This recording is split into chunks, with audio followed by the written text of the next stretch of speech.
जय माता दी, राधे राधे। आइए सुनते हैं दीपावली की पौराणिक कथा। एक बार सनत कुमार ने ऋषि मुनियों से कहा, महानुभाव, कार्तिक की अमावस्या को प्रातः काल स्नान करके भक्ति पूर्वक पितृ तथा देव पूजन करना चाहिए। उस दिन रोगी तथा बालक के अतिरिक्त किसी अन्य व्यक्ति को भोजन नहीं करना चाहिए। सायंकाल विधि पूर्वक लक्ष्मी का मंडप बनाकर उसे फूल, पत्ते, तोरण, ध्वजा और पताका आदि से सुसज्जित करना चाहिए। अन्य देवी देवताओं सहित लक्ष्मी का षोडशोपचार पूजन करना चाहिए। पूजनोपरांत परिक्रमा करनी चाहिए।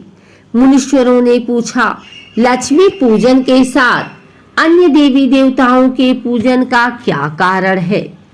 सनत कुमार जी बोले, लक्ष्मी जी समस्त देवी देवताओं के साथ साथ राजा बलि के यहाँ बंधक थी। तब आज ही के दिन भगवान विष्णु ने उन सबको कैद से छुड़ाया था। बंधन मुक्त होते ही सब देवता लक्ष्मी जी के साथ जाकर क्षीर सागर में सो गए।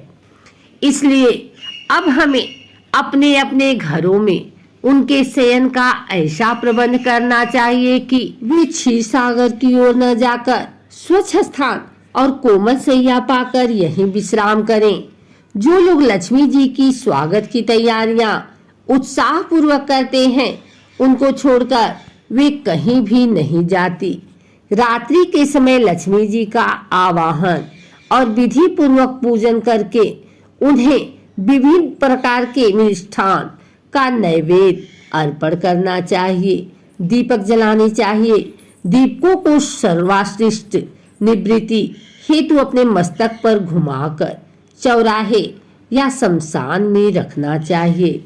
राजा का कर्तव्य है कि नगर में ढिढोरा पिटवाकर दूसरे दिन बालकों को अनेक प्रकार के खेल खेलने की आज्ञा दे। बालक क्या क्या खेल सकते हैं, इसका भी पता करना चाहिए। यदि वे आग जलाकर खेलें और उसमें ज्वाला प्रकट न हो तो समझना चाहिए कि इस वर्ष भयंकर अकाल पड़ेगा। यदि बालक दुख प्रकट करे तो राजा को दुख तथा सुख प्रकट करने पर सुख होगा। यदि वे आपस में लड़ें तो राजयुद्ध होने की आशंका होगी। बालकों को रोने से अनावृष्टि की संभावना करनी चाहिए।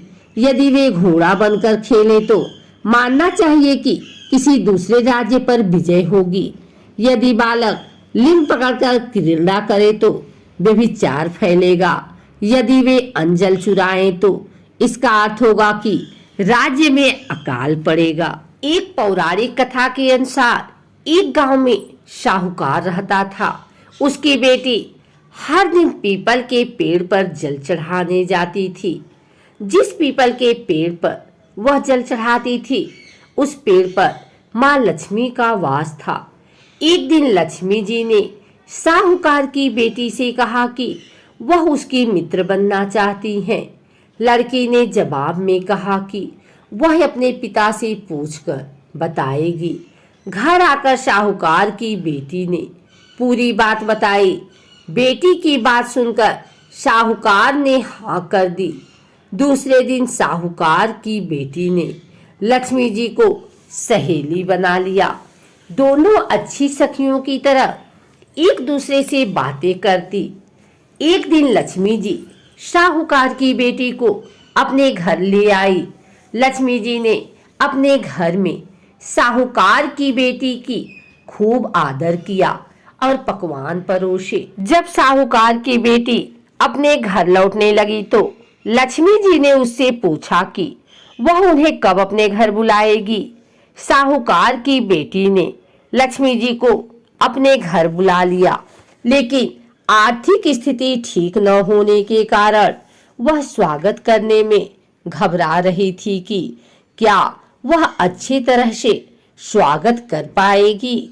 साहूकार अपनी बेटी की मनोदशा को समझ गया। उसने बेटी को समझाते हुए कहा कि वह परेशान न हो और फौरन घर की साफ सफाई कर चौका मिट्टी से लगा दे। 4 बत्ती वाला दिया लक्ष्मी जी के नाम से जलाने के लिए भी साहूकार ने अपनी बेटी से कहा।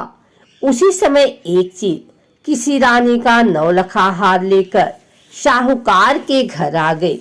साहूकार की बेटी ने उस हार को बेचकर भोजन की तैयारी की।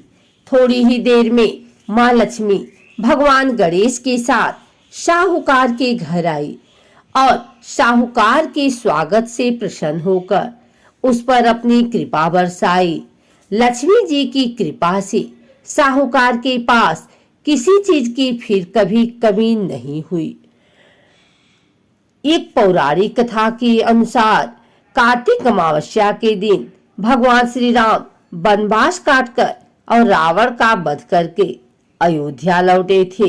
भगवान राम के अयोध्या आगमन पर लोगों ने दीप जलाकर उत्सव मनाया था। तभी से दिवाली मनाई जाती है। और एक कथा के अनुसार एक नरकासुर नाम का राक्षस था। राक्षस ने अपनी असुर शक्तियों से देवता और जनमानस को परेशान कर रखा था। इतना ही नहीं, इस राक्षस ने साधु संतों की 16,000 स्त्रियों को बंदी बना लिया था। नरकासुर के बढ़ते अत्याचारों से परेशान देवता और साधु संतों ने भगवान श्री कृष्ण से मदद मांगी।